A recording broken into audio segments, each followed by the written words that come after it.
The mansion sat on a hillside overlooking the Italian coast like a stone fortress. Inside, everything was quiet. Too quiet. In a bedroom painted soft purple, a 12-year-old girl sat by the window. Her name was Julia, though the staff only whispered it when her father wasn't listening. She stared at the ocean, her dark eyes empty, her lips pressed together like they'd been sewn shut. She hadn't spoken in 8 months. The head of the household, Mr. Dante Moretti, stood in the hallway outside her room. He was a big man, broad shoulders, graying hair, a scar across his left eyebrow. People in the city crossed the street when they saw him coming. But right now, his hands trembled as he held a small music box, the one Julia used to dance to before everything changed. "Sir," said Mrs. Catalina, the head maid. She was 60, stern-faced, with hands that had scrubbed floors for 40 years. "We've tried everything. She won't eat, won't sleep properly, won't even look at us." Dante's jaw tightened. "Then we try harder." "Sir, respectfully, maybe she needs something we can't give her. Maybe she needs—" "I said we try harder." His voice was steel-wrapped in velvet. Mrs. Catalina bowed her head. "Yes, sir. But the other maids are asking to be reassigned. They say it's too difficult. Too sad." Dante closed his eyes. His daughter was slipping away, and he, a man who controlled half the underground operations in southern Italy, was completely powerless to stop it. "Post a job listing," he said quietly. "Tomorrow. Double the normal salary. Someone out there can reach her. Someone has to." 300 miles north, in a cramped apartment in Rome, a young woman sat at a kitchen table covered in newspaper clippings. Her name was Sofia Russo. She was 24, thin, with tired eyes and calloused hands. On the table, photos of corrupt politicians. Bank statements. Documents marked classified. Her younger brother, Marco, had been a journalist. 2 years ago, he'd been investigating government corruption, officials stealing money meant for hospitals, schools, orphanages. Then one night, his car went off a bridge. The police called it an accident. Sofia knew better. She'd spent 2 years following his trail, trying to finish what he'd started. But she was just a waitress. Nobody listened to waitresses. Her phone buzzed. A text from her roommate. Job posting. Moretti Estate. 5,000 euros per month. Live-in maid. Call this number. Sofia stared at the name. Moretti. Dante Moretti. Her pulse quickened. Marco's notes mentioned that name, connected to underground networks, but also something else. Something Marco had circled in red ink. Not the enemy. Follow the thread. If she could get inside that house, maybe she could find answers. Maybe she could finally prove who really killed her brother. She picked up the phone. The mansion was even bigger up close. Sofia stood at the iron gates, her small suitcase in hand, heart hammering. Security cameras tracked her every move. A guard with dead eyes checked her ID 3 times before letting her through. Mrs. Catalina met her at the door. "You're the applicant?" "Yes, ma'am." The old woman studied her. Really studied her. Sofia forced herself to stand still, to look humble, to hide the fire burning in her chest. "You understand this is not a normal position," Mrs. Catalina said. "The child, she has special needs. I understand. She doesn't speak. Hasn't spoken in 8 months. She barely eats. Some days she doesn't sleep. Can you handle that?" Sofia thought of Marco. Of the nights she'd found him at his desk at 3 a.m., obsessing over documents, refusing to give up. "Yes," she said. "I can handle that." Mrs. Catalina led her through marble hallways lined with paintings, expensive, beautiful, cold. They passed armed guards who nodded respectfully. Sofia's stomach twisted. What had she walked into? They stopped outside a heavy wooden door. "The master wants to meet you before you start," Mrs. Catalina said. "Be respectful. Don't ask questions. And whatever you do, don't mention the girl's mother." Sofia nodded, though her mind was racing. What happened to the mother? The door opened. Dante Moretti sat behind a massive desk, signing papers. He didn't look up. "Name," he said. "Sofia Russo." Why do you want this job? She'd prepared this answer. I need the money. And I'm good with children. My daughter is not a child. She's a ghost. His pen stopped moving. His eyes finally lifted to meet hers, dark, sharp, haunted. If you take this job, you will fail. Everyone fails. But I'm hiring you anyway because I have no other choice. Do you understand? Sophia swallowed. Yes, sir. You'll start tonight. Mrs. Catalina will show you to your quarters. You'll be with Julia every day from sunrise to sundown. Your only job is to make her feel safe. Nothing else matters. Not cleaning, not cooking, not. His voice cracked just slightly. Nothing else matters. For a moment, Sophia saw past the dangerous man, past the reputation. She saw a father who was drowning. I'll do my best, she whispered. Your best won't be enough. He returned to his papers. But thank you for trying. Julia's room smelled like lavender and sadness. Sophia stood in the doorway, watching the small girl by the window. She hadn't moved in 20 minutes. Just stared at the darkening sky, her stuffed rabbit clutched in one hand. Hi, Sophia said softly. My name is Sophia. I'm going to be spending time with you. Nothing. Not even a blink. Sophia stepped inside, her footsteps quiet on the plush carpet. She sat down on the floor, a few feet away from Julia's chair. You don't have to talk, Sophia continued. You don't have to do anything you don't want to do. I'm just going to sit here. Is that okay? Silence. Sophia pulled out a book from her bag, a worn copy of The Little Prince. Marco used to read it to her when they were kids. I brought a story, she said. Would it be okay if I read out loud? You don't have to listen. I like reading. It helps me think. She opened the book and began. Once when I was 6 years old, I saw a magnificent picture. Julia didn't move, didn't react. But after 10 minutes, Sophia noticed something. The girl's shoulders had relaxed. Just a fraction. Just enough. Sophia kept reading. When she looked up an hour later, Julia had fallen asleep in the chair, the stuffed rabbit slipping from her fingers. Very carefully, Sophia stood. She lifted a blanket from the bed and draped it over the girl's small body. Good night, Julia, she whispered. Tomorrow we'll try again. As she turned to leave, she didn't see it, but Julia's eyes opened, just for a second, watching her go. Days turned into weeks. Every morning, Sophia would find Julia sitting in the same chair. Every morning, she would sit on the floor and read. Sometimes fairy tales. Sometimes poetry. Sometimes she'd just talk about her own life, carefully edited, nothing about Marco, nothing about her real reason for being there. When I was little, Sophia said one morning, I was afraid of thunderstorms. My brother would make a fort out of blankets, and we'd hide inside with flashlights, pretending we were explorers in a cave. It made the scary sounds feel smaller. Julia's fingers twitched on the rabbit's ear.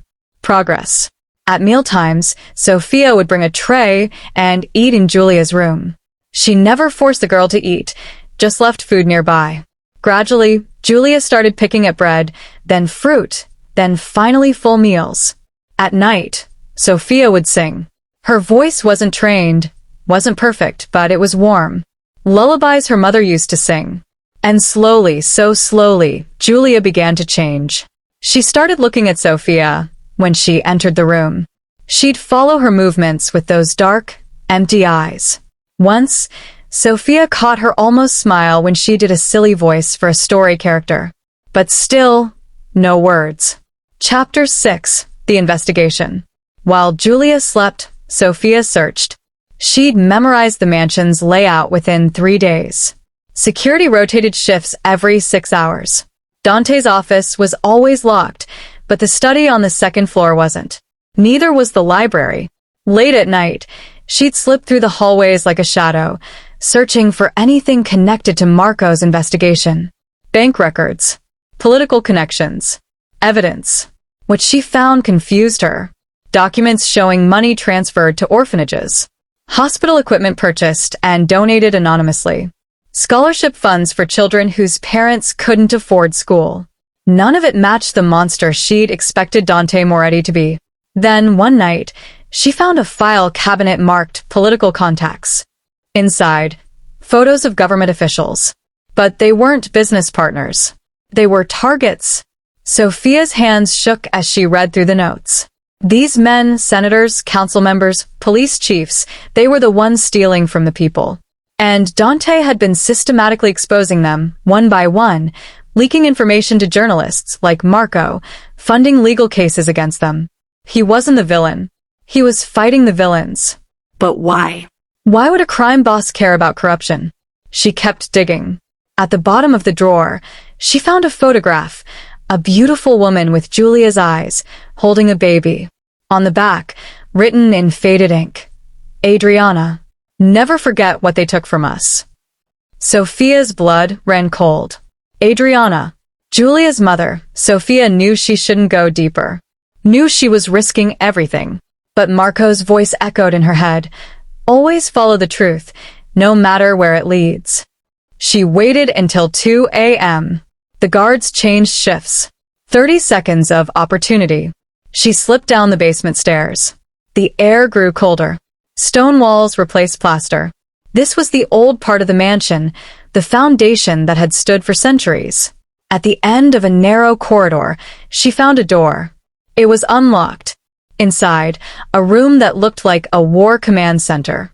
Maps covered the walls, marked with red pins. Photos of politicians connected by strings.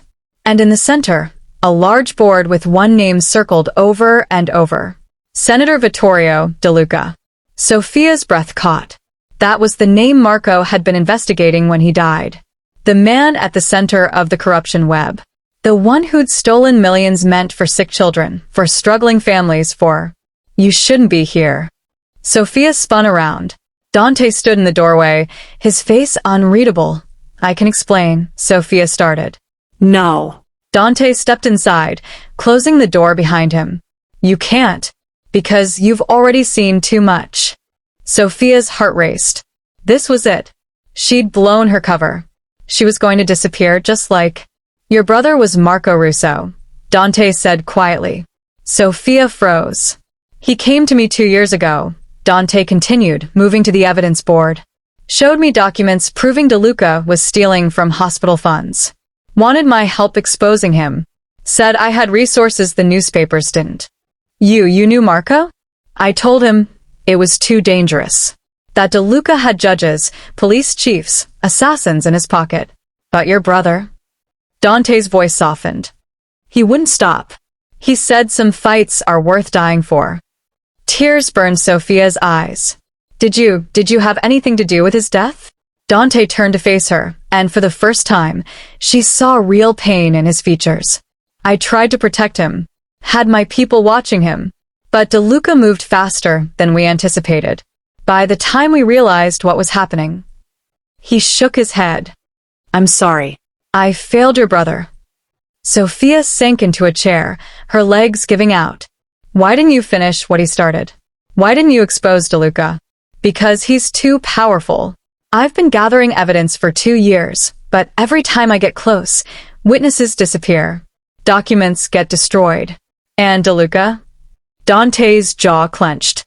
"He has something on me. Something he'll use to destroy my daughter if I move against him directly." "What does he have?" Dante was quiet for a long moment. Then, "Come with me." They went to Dante's office. He unlocked a safe and pulled out a worn journal. "My wife, Adriana," he said, handing it to Sophia. "Read." Sophia opened it carefully. The pages were filled with elegant handwriting, diary entries spanning years. As she read, the pieces fell into place. Adriana had been a social worker, dedicated to helping children in poverty. She discovered that Senator De Luca was embezzling money from child welfare programs. She'd gathered evidence, prepared to go public. Then she'd been murdered, made to look like a robbery gone wrong. Julia had been in the car. She'd seen everything. "The kidnapping 8 months ago," Dante said, his voice barely above a whisper. "It wasn't random. De Luca arranged it. His way of reminding me what he can do, what he'll keep doing if I don't stay in line." Sophia looked up, tears streaming down her face. "Julia witnessed her mother's murder?" She was 4 years old, hid in the back seat, watched the man shoot Adriana 3 times. Dante's hands clenched into fists. The trauma specialist said she'd blocked it out, that she'd eventually processed it. But the kidnapping, the guns, the shouting, it brought everything back. And she stopped talking. She stopped everything. Stopped trusting. Stopped feeling safe. Dante moved to the window, his reflection ghostly in the glass. I've built an empire to protect her, and I can't even protect her from her own memories. Sophia stood, understanding flooding through her. That's why you do all this. The donations, the exposés, the underground network. You're trying to finish what Adriana started. I'm trying to make sure her death meant something. His voice cracked. But every day I fail. Every day DeLuca walks free, hurting more children, stealing more lives. And I can't stop him, because he is one weapon I can't fight. Julia. If I move against him openly, he'll have her killed. He's made that very clear. Dante turned back to Sophia. So I wait. I gather evidence. And I hope that someday, somehow, I'll find a way to end him, without losing the only thing I have left. Sophia wiped her eyes. What if we worked together? You don't understand what you're offering, Dante said. Yes, I do. Sophia stepped forward, her voice steady despite her fear. Marco died trying to expose these people. You lost your wife trying to protect children. How many more people have to die before someone stops them? If DeLuca finds out you're helping me, then we make sure he doesn't find out. Sophia's mind was racing. I'm nobody. A maid. He doesn't know Marco had a sister. Doesn't know I'm investigating. I can move in ways you can't. Dante studied her for a long moment. Why? Why risk your life for this? Because my brother believed some fights are worth dying for. Sophia met his eyes. But I'd rather fight so more people can live. Something shifted in Dante's expression. Respect, maybe, or recognition. If we do this, there are rules. You follow my lead. You tell no one. And if anything goes wrong, you run. You don't try to be a hero. You just run. Agreed. And Julia, Dante added, his voice soft. Whatever happens, she comes first. Always. Always. Sophia echoed. Dante extended his hand. Sophia shook it. Then we have an alliance, he said. Welcome to the real fight, Sophia Russo.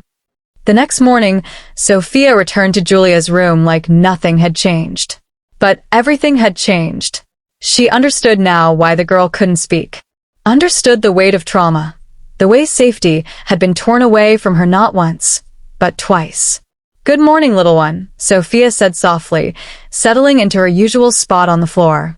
Julia was at the window, as always. But today, Sophia tried something different. She didn't pull out a book. Instead, she pulled out paper and colored pencils. I thought maybe we could draw today, Sophia said. You don't have to if you don't want to. But sometimes it's easier to show feelings than to say them. She began sketching, nothing elaborate, just simple shapes. A house, a tree, a sun.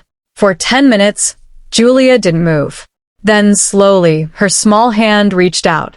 Sophia's heart leaped, but she kept her expression neutral. She placed a red pencil in Julia's hand and moved the paper closer. Julia stared at the blank space. Then, with trembling fingers, she began to draw. A stick figure. Small, alone. Surrounded by dark scribbles. Sophia swallowed the lump in her throat. Is that you? Julia's pencil hovered. Then she drew another figure, bigger, standing between the small one and the dark scribbles. Who's that? Sophia asked gently.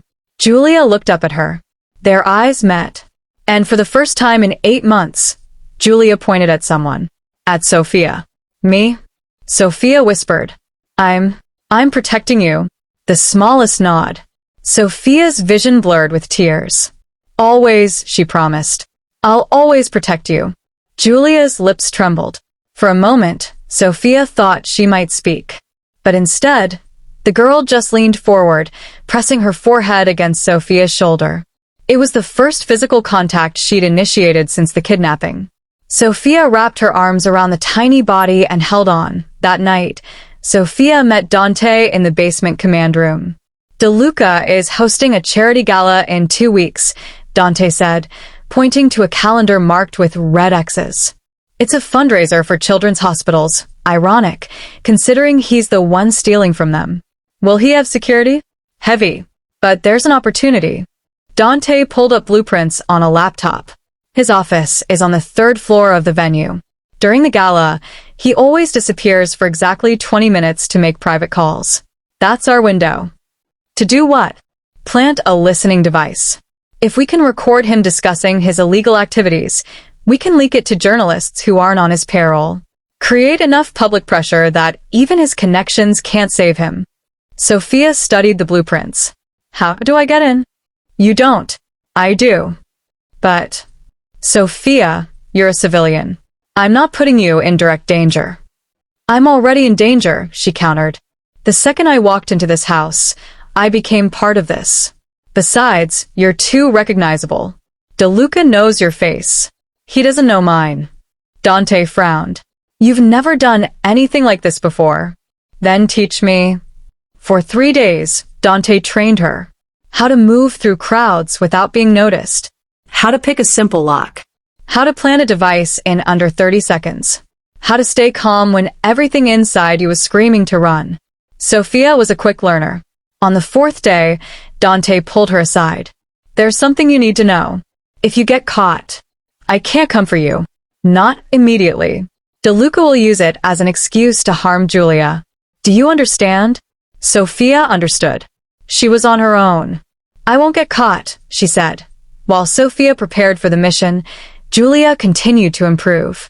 She'd started eating full meals, started sleeping through the night, started spending time outside her room, walking through the mansion gardens with Sophia's hand in hers. One afternoon, they sat by a fountain, watching goldfish swim in lazy circles. My brother used to say water has memory, Sophia told her. That rivers remember the paths they've traveled, and oceans remember every shore they've touched. He said that's why water is healing, because it remembers what it's like to be whole. Julia dipped her fingers in the fountain, watching ripples spread outward. Sophia continued, he also said people are like water. We remember every hurt, every scar. But we also remember every moment of kindness, every person who helped us heal. And those memories, they make us stronger. Julia looked at her with those dark, haunted eyes. You're remembering how to be strong, Sophia whispered. I can see it. And I'm so proud of you. Julia's lips moved. No sound came out, but Sophia could read the words. Thank you. Tears spilled down Sophia's cheeks. You're welcome, sweetheart. You're so welcome. That evening, as Sophia tucked Julia into bed, something unexpected happened. Julia reached up and touched Sophia's face. Then she made a gesture, 2 fingers, tapping her chest over her heart. It took Sophia a moment to understand. It was sign language, the sign for love. I love you too, Sophia choked out. So much. Julia smiled. It was tiny, fragile, like a flower pushing through concrete. But it was real. The night of the gala, Sophia wore a simple black dress and carried a catering tray. Dante had arranged for her to be hired as extra serving staff. She blended into the crowd of waiters moving through the grand ballroom, carrying champagne and appetizers to wealthy guests who didn't bother looking at her face. Perfect. Senator DeLuca held court near the center of the room, a handsome man in his 50s, silver-haired, charming smile. He laughed at jokes, kissed women's hands, and accepted donations for the children with practiced humility. Sophia wanted to scream. This man had murdered Marco, had murdered Adriana, had traumatized an innocent child. Instead, she served drinks and waited. At exactly 9:47 p.m., DeLuca excused himself. Sophia watched him climb the grand staircase toward the private offices. She counted to 30. Then she followed.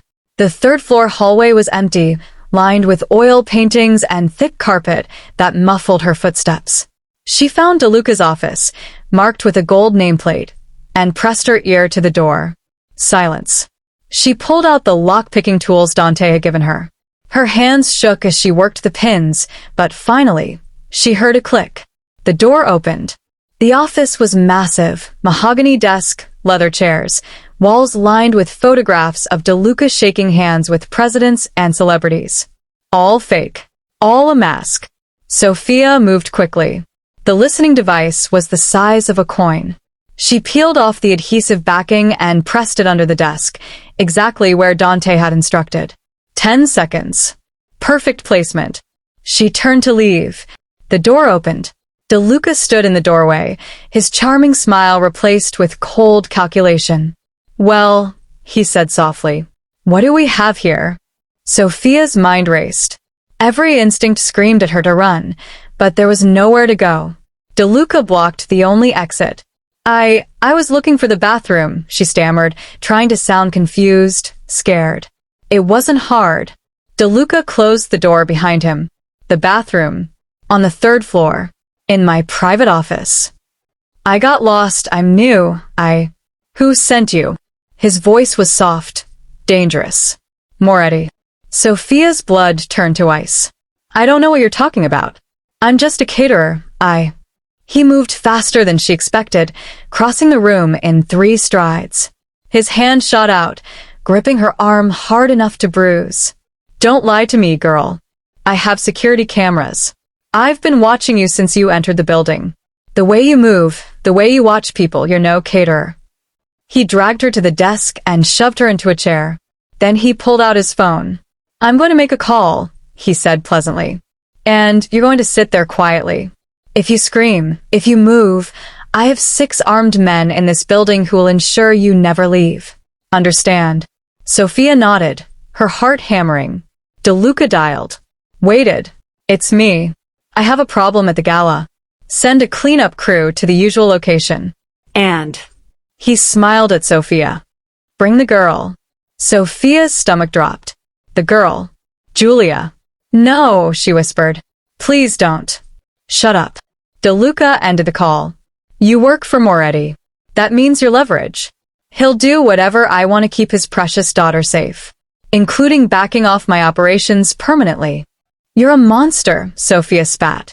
"I'm a businessman. There's a difference."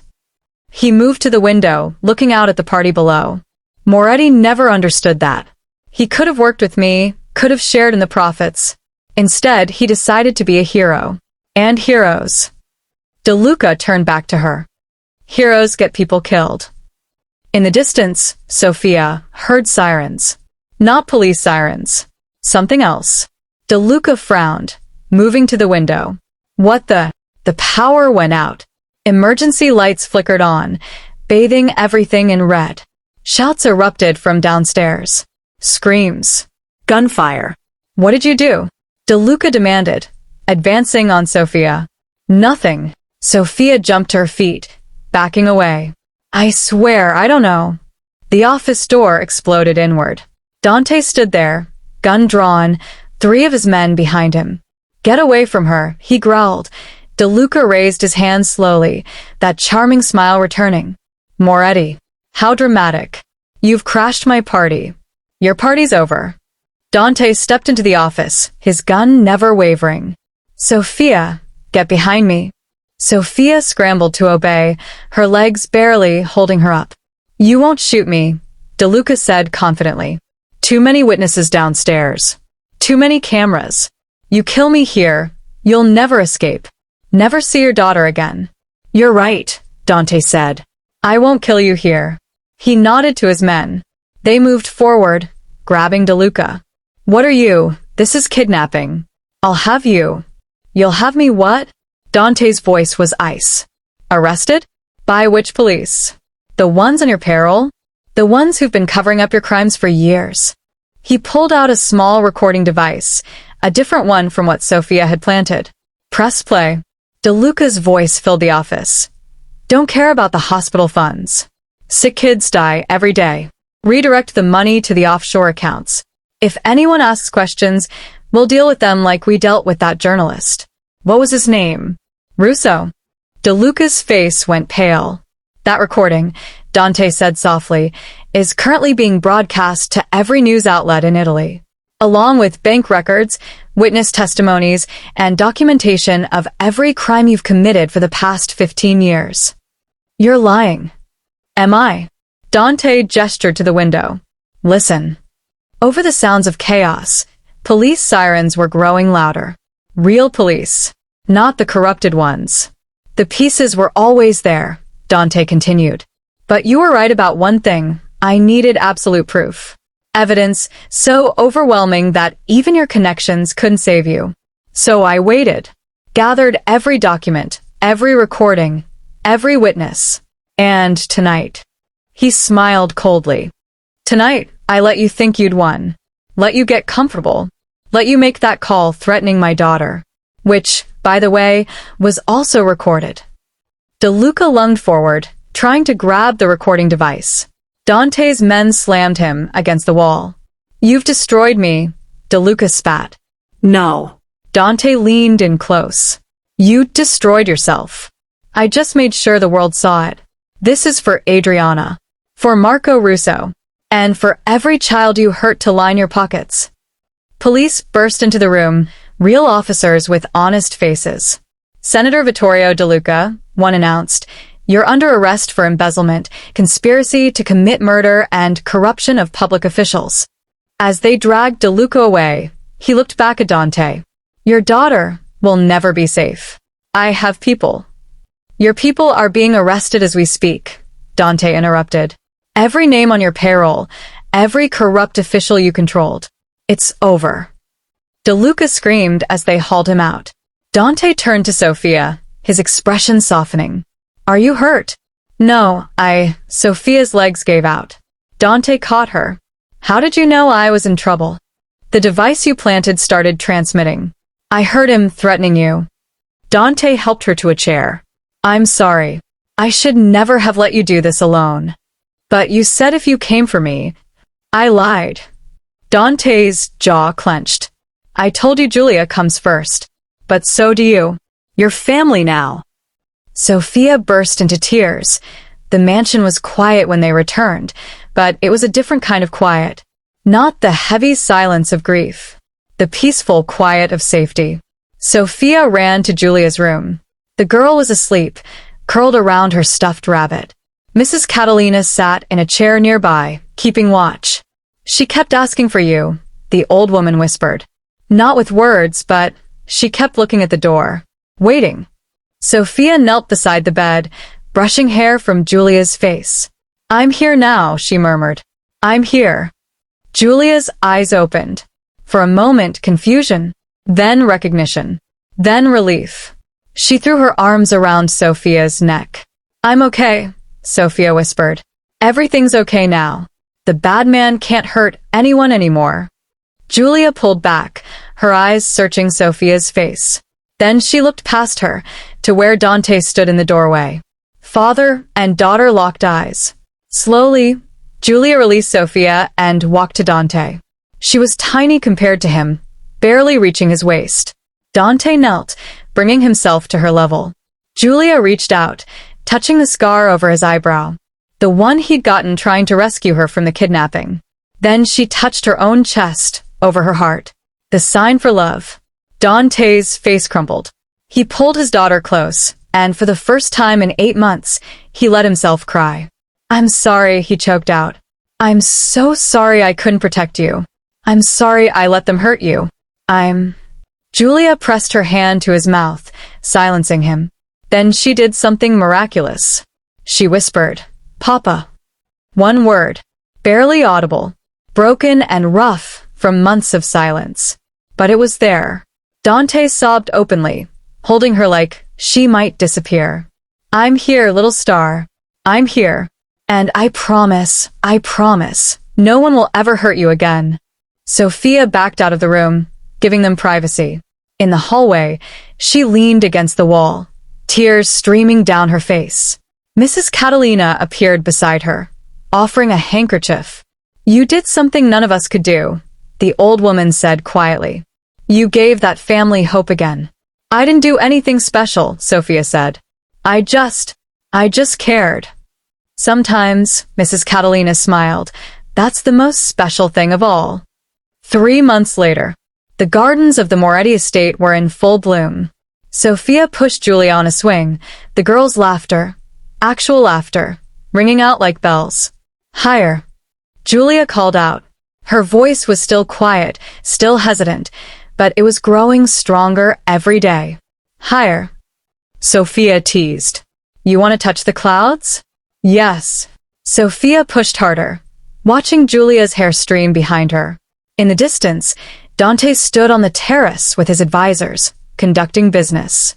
But every few minutes, his eyes would drift to his daughter, and a small smile would cross his face. Things had changed in the city. With DeLuca's network exposed, a wave of reform had swept through the government. Honest officials were being elected. Children's programs were being funded properly. Marco's articles, published posthumously, had sparked a movement. Sophia had testified at DeLuca's trial. She told the truth about everything: Marco's investigation, her own infiltration, the evidence they'd gathered. The jury had deliberated for less than an hour. Guilty. On all counts, DeLuca would spend the rest of his life in prison. Sophia? Julia called as the swing slowed. Can we draw later? Of course, sweetheart. Will you draw my mama? I want to remember her face. Sophia's heart squeezed. I'll do my best. But maybe your papa has photographs we can look at together? Julia considered this. Okay. And Sophia? Yes. Will you stay? Forever? Sophia crouched down, looking into those dark eyes that had seen too much but were learning to hope again. As long as you want me here. Forever then. Julia hugged her. You're my family now. That evening, Dante asked Sophia to meet him in his study. She found him standing by the window, holding 2 glasses of wine. He offered her one. I need to ask you something, he said. Sophia sipped her wine, waiting. You came here to find answers about your brother. You stayed because... He turned to face her. Why did you stay, Sophia? After we exposed DeLuca, after justice was served, you could have left. Started a new life. But you're still here. Julia needs me. Is that the only reason? Sophia's cheeks warmed. Over the past 3 months, something had shifted between them. Late-night conversations after Julia fell asleep. Moments when their hands would accidentally brush. The way he looked at her when he thought she wasn't watching. No, she admitted. That's not the only reason. Dante set down his glass. I'm a complicated man, Sophia. My past is dark. My future is uncertain. I've made choices that many would consider unforgivable. But you... He stepped closer. You see something in me that no one else does. You treat me like I'm more than the monster the world thinks I am. Because you are more than that, Sophia said softly. You're a father who would burn down the world to protect his daughter. You're a man who fights for people who can't fight for themselves. I'm falling in love with you. The words hung in the air. Sophia's breath caught. Dante, you don't have to say anything. I know it's complicated. I know I have no right to ask for your heart when you came here to investigate me. But I needed you to know. You've changed everything. You gave me back my daughter. You gave me back hope. And if you'll let me, I want to spend whatever time I've left making sure you never regret walking through my door. Sophia's eyes burned with tears. I was supposed to hate you. When I came here, I thought you were the villain.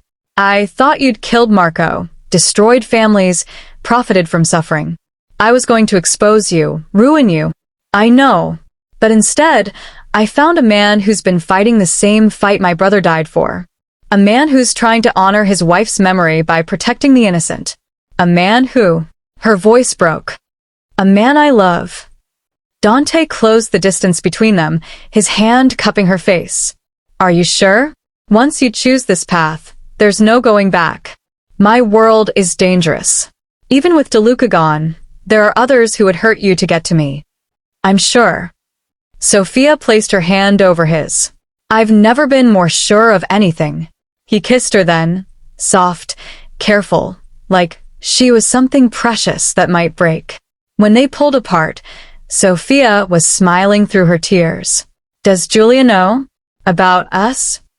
She's the one who told me to tell you, Dante said with a chuckle. Apparently, I've been making moon eyes at you for weeks. Sophia laughed. She's talking that much now. Like she never stopped. She has 8 years of words to make up for. His expression grew serious. She adores you, Sophia. She calls you her angel. The woman who came and saved her when the world went dark. She saved herself, Sophia corrected. I just held her hand. Then hold mine too. Dante took both her hands in his. I can't promise you an easy life, but I can promise you'll never face the darkness alone. Will you stay? Not just for Julia, but for me? Yes, Sophia whispered. Yes, I'll stay. 6 months of peace. 6 months of Julia's voice growing stronger, her nightmares fading. 6 months of Sophia and Dante building something real, something lasting. 6 months before the shadows returned. It started with small things. A car that followed Sophia to the market. A phone call that disconnected when Dante answered. A strange man watching the estate from across the street. Dante increased security, but said nothing to Sophia or Julia. No need to alarm them over what might be nothing. But it wasn't nothing. One morning, Sophia found a note tucked under her pillow. DeLuca sends his regards. Some debts outlive prison walls. Her blood ran cold. She brought it to Dante immediately. His face hardened as he read it. He has people on the outside, Dante said grimly. I thought we'd gotten them all, but what? DeLuca's brother. Lorenzo. He runs operations in the north. I never could prove his connection to Vittorio's crimes, so he walked free. Dante crumpled the note. He must be seeking revenge. What do? We disappear. Dante was already moving, pulling files from his desk. I have safe houses across Europe. We leave tonight. Change our identities. Start over. But Julia just got her life back, Sophia protested. Her friends, her school, her home. Won't matter if she's dead. The words were brutal but honest. That evening, they broke the news to Julia. She took it better than expected. Too well, actually. I'm used to running, she said quietly. I've been running my whole life. From kidnappers, from memories, from fear. What's one more escape? Sophia's heart broke. Sweetheart, this isn't giving up. This is being smart. I know. Julia looked up at her father. Papa, can I say goodbye to Mrs. Catalina? Dante nodded. Make it quick. We leave in 2 hours. Julia left the room. Sophia turned to Dante. There has to be another way. We can't keep running. Eventually they'll find us. Then what do you suggest? We fight. We already fought. We won. We won against Vittorio. But his brother, his associates, they're still out there. And they'll keep coming until... Sophia's eyes widened. Until they get what they want. Which is not revenge. Leverage. Sophia's mind raced. Think about it. If Lorenzo just wanted us dead, he would have attacked by now. But he's playing with us, leaving notes, making us paranoid. He wants us to run. Why? Dante followed her logic. Because when we run, we're isolated, vulnerable, and easier to capture. Sophia grabbed his arm. He doesn't want to kill Julia. He wants to use her, just like his brother did. To control me, to rebuild their empire, with you as their puppet. Dante's jaw clenched. Then running would be exactly what he wants. So we stay. We set a trap. Sophia, no. It's too dangerous. Everything about our lives is dangerous. Sophia's voice rose. But at least here, we have resources. Allies. Home advantage. If we run, we're just delaying the inevitable. Dante studied her for a long moment. Then he pulled her close, pressing his forehead to hers. When did you become the brave one? I learned from watching you, she murmured. Now, let's finish this. For Marco. For Adriana. For our family. They called off the evacuation. Instead, Dante reached out to his most trusted contacts, people he'd helped over the years, families he'd protected, allies who owed him their lives. Within 24 hours, The mansion was fortified. Surveillance upgraded. Armed guards stationed at every entrance. But from the outside, everything appeared normal. Sophia still took Julia to school. Dante still conducted business as usual. They were bait. 2 days later, the trap was sprung. Sophia was walking Julia home from art class when a black van pulled up beside them. Doors opened. 3 men jumped out. Sophia grabbed Julia, tried to run, but more men appeared, blocking their path. "Don't fight," one said, pulling out a gun. "Come quietly, and the girl doesn't get hurt." Sophia's heart raced. This was the plan. Let them take her and Julia, lead them to Lorenzo. Dante's people would follow, track their location, storm whatever hideout they were taken to. But looking down at Julia's terrified face, Sophia's resolve wavered. What if something went wrong? What if they couldn't track them? What if Julia got hurt? "Sophia," Julia whispered. "I'm scared." "I know, baby. But remember what we talked about? Trust me." "Okay." The men grabbed them, forcing them into the van. Bags were shoved over their heads. The vehicle sped off. Sophia counted turns, trying to track their route. Left. Right. Straight for 5 minutes. Another left. The tracking device Dante had sewn into her jacket collar was activated, she hoped. After what felt like hours, the van stopped. They were dragged out, led into a building. The bag was ripped off Sophia's head. They were in a warehouse. Empty, cold, lit by harsh fluorescent lights. And sitting in a chair in the center, smoking a cigarette, was Lorenzo DeLuca. He looked like his brother, same silver hair, same cold eyes. But where Vittorio had pretended to be charming, Lorenzo didn't bother with masks. "Sophia Russo," he said, standing. "And little Julia. Welcome." "Let the girl go," Sophia said immediately. "Your quarrel is with Dante, not her." "My quarrel is with everyone who destroyed my family."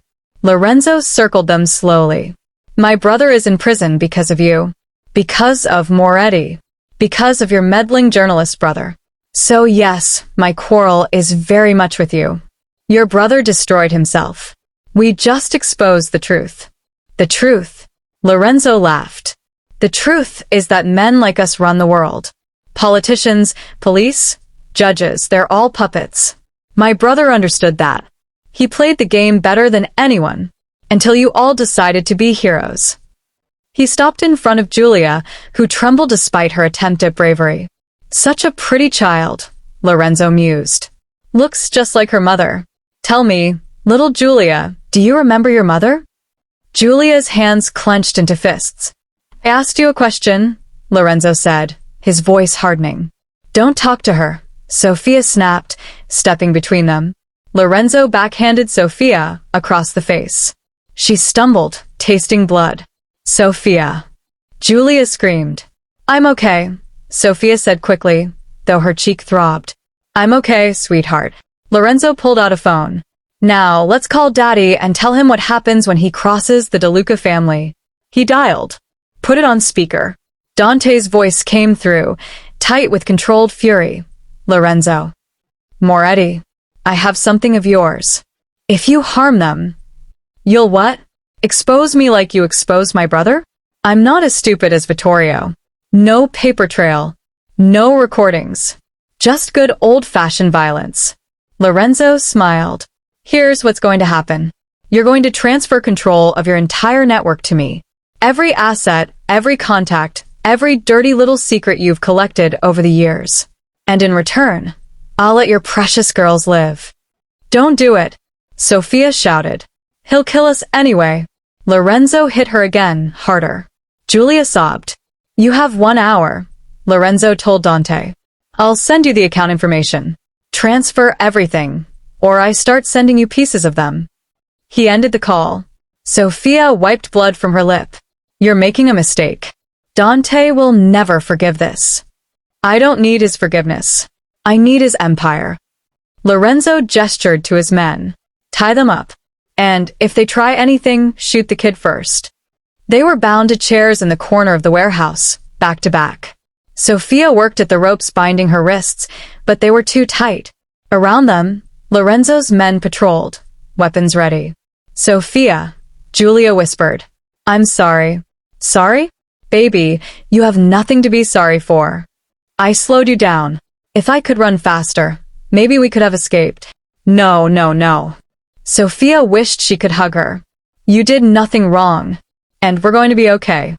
Your papa is coming. I promise. What if he doesn't come in time? Sophia swallowed hard. Then we save ourselves. How? Good question. Sophia scanned the warehouse. High windows. One main door, heavily guarded. A back exit, also guarded. No obvious weapons within reach. But there was something. In the corner near some old equipment, a shelf with paint cans and what looked like cleaning supplies. Julia, Sophia whispered. Can you slip your hands out of the ropes? You're smaller than me. I can try. Sophia felt the girl twisting, pulling. Minutes passed. Then I did it. Good. Now, very slowly, untie my hands. Don't let them see.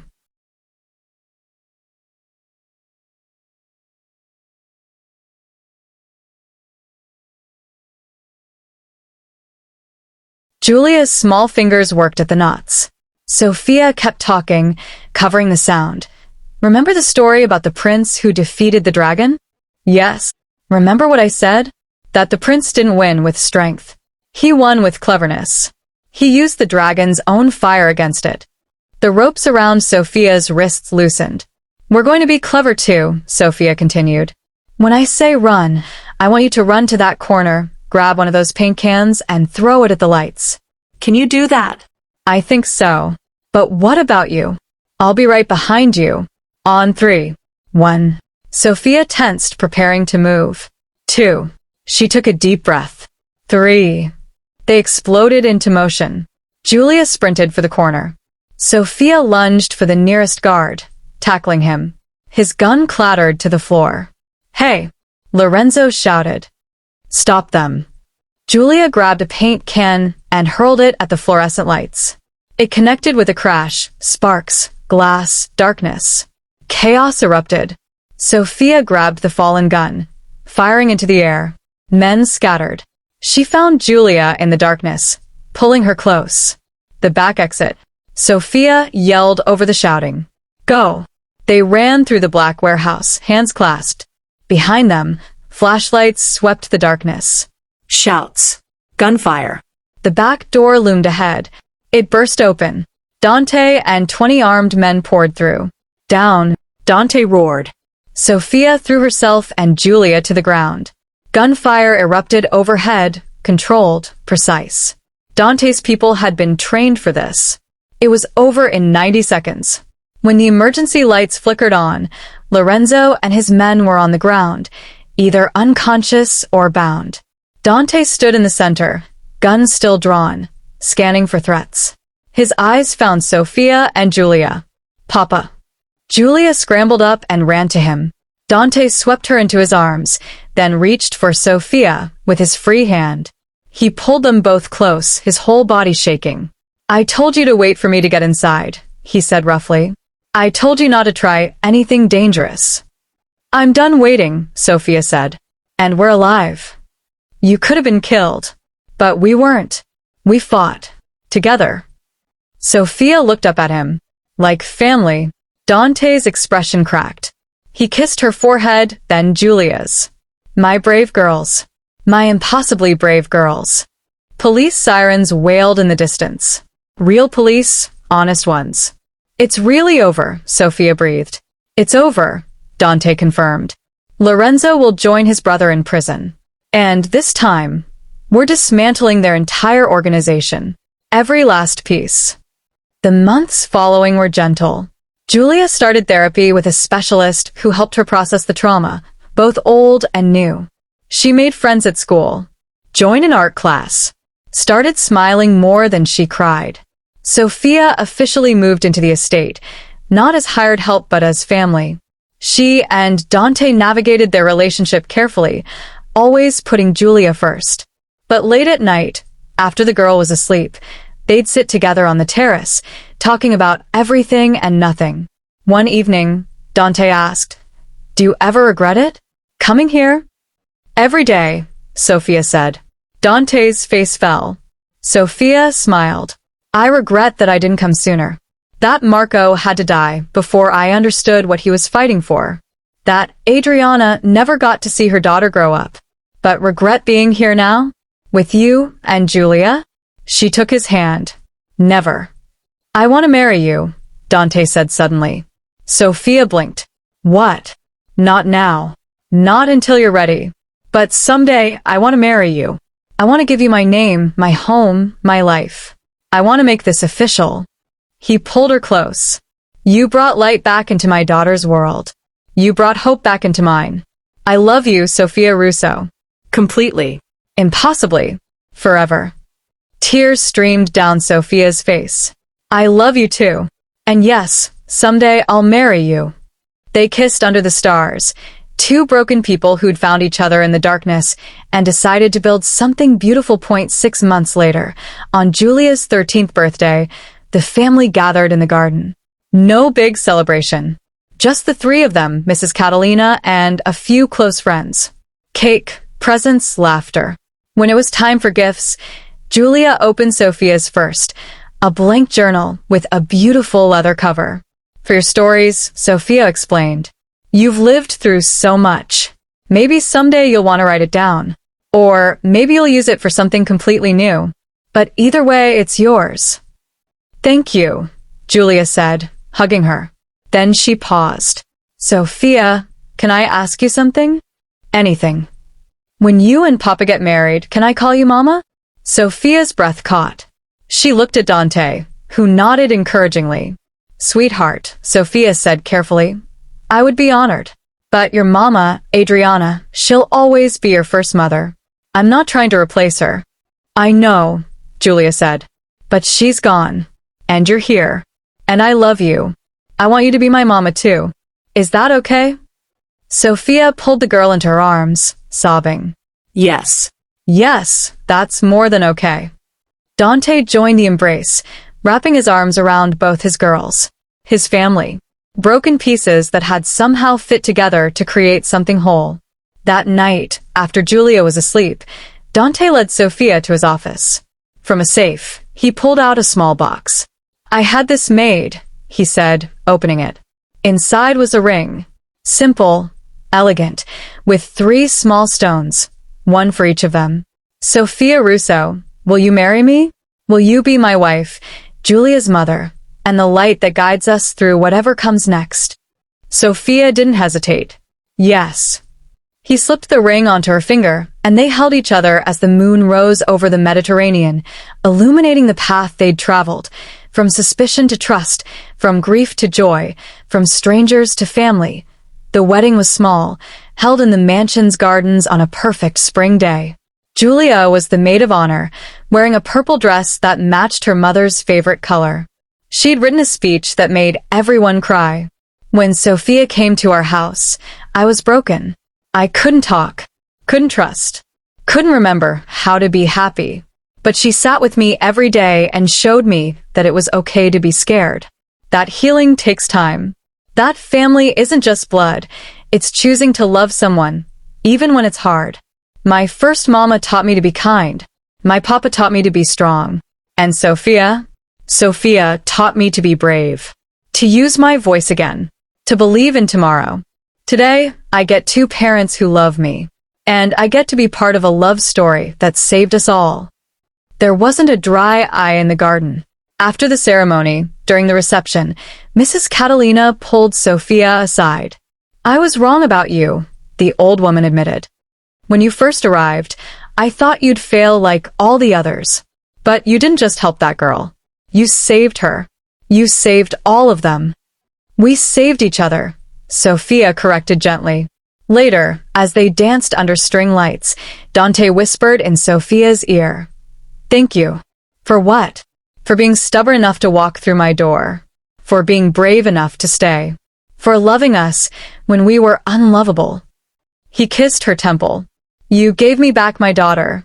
But more than that, you gave me back the ability to hope. You gave me a reason to keep fighting, Sophia replied. When Marco died, I thought justice was impossible. But you showed me that even in darkness, There are people trying to do the right thing. You changed how I see the world. Then we're even. Not quite. Sophia smiled up at him. You still owe me a honeymoon. Dante laughed, a real laugh, full and genuine. Name the place. Anywhere. As long as we're together. Julia stood at her high school graduation, giving the valedictorian speech. She was 16 now, confident and poised. Her dark hair was pulled back, revealing the face that had once been silent with trauma. But now, her voice rang clear. When I was younger, I stopped speaking for 8 months. Not because I couldn't physically talk, but because I'd forgotten how to trust the world. Forgotten how to believe that tomorrow could be better than today. But someone showed me that silence isn't strength, it's survival. And I didn't want to just survive anymore. I wanted to live. Today, I graduate with honors. Next year, I'll study psychology at university. Someday, I want to help children like me. Children who've lost their voices and need someone to sit with them until they're ready to speak again. My mother, Adriana, taught me compassion before she died. My father, Dante, taught me resilience. And my mama, Sophia, taught me that the bravest thing you can do is keep hoping, even when hope seems impossible. To my classmates, we've all survived something. We've all carried pain. But we're here. We're graduating. We're moving forward. And that's the victory. The auditorium erupted in applause. In the audience, Sophia gripped Dante's hand, tears streaming down her face. He lifted her hand to his lips and kissed it. We did it, he murmured. She's going to be okay. She's going to be more than okay, Sophia said. She's going to change the world. That evening, back at the estate, Julia found Sophia in the garden where they'd first started talking years ago. Mama, she said. The word came so naturally now. I want to show you something. She handed Sophia a manuscript. On the cover, The Silent Angel, a true story. You wrote a book? Sophia gasped. About everything. The kidnapping. The silence. You coming into my life. How we exposed the corruption. How we became a family. Julia smiled. I want other kids to know that trauma doesn't define you. That healing is possible. That sometimes the people who save us are the ones who show up when everyone else has given up. Sophia hugged her tight. I'm so proud of you. I'm proud of us, Julia corrected. All of us. They sat together as the sun set, mother and daughter, watching the sky turn gold. In the distance, Dante stood on the terrace, conducting a phone call. Still working, still fighting for justice in his own complicated way. But now, when the call ended, he had a family to come home to. Sophia watched him walk toward them, his face softening as he approached. This was their life now. Messy, imperfect, beautiful. A mafia boss learning to be gentle. A woman who'd lost her brother, but gained a family. And a girl who'd stopped speaking, then found her voice again. Together, they'd walked through fire and come out the other side. Together, they'd proven that even in the darkest stories, love can write a different ending. And that ending? It was just the beginning. This is a story about trauma and healing, about the families we're born into and the families we choose.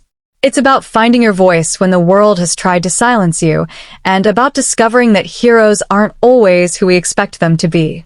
To anyone who's ever felt broken, you are not beyond repair. To anyone who's lost their voice, it's still there, waiting for you to be ready. To anyone who's fighting battles no one else can see, you are braver than you know. Thank you for watching Julia, Sophia, and Dante. Thank you for believing in their story. And remember, the silent angels among us are always watching, always hoping, always waiting for someone brave enough to sit with them in the darkness and whisper, "You're going to be okay." Because sometimes, that's all it takes to change everything.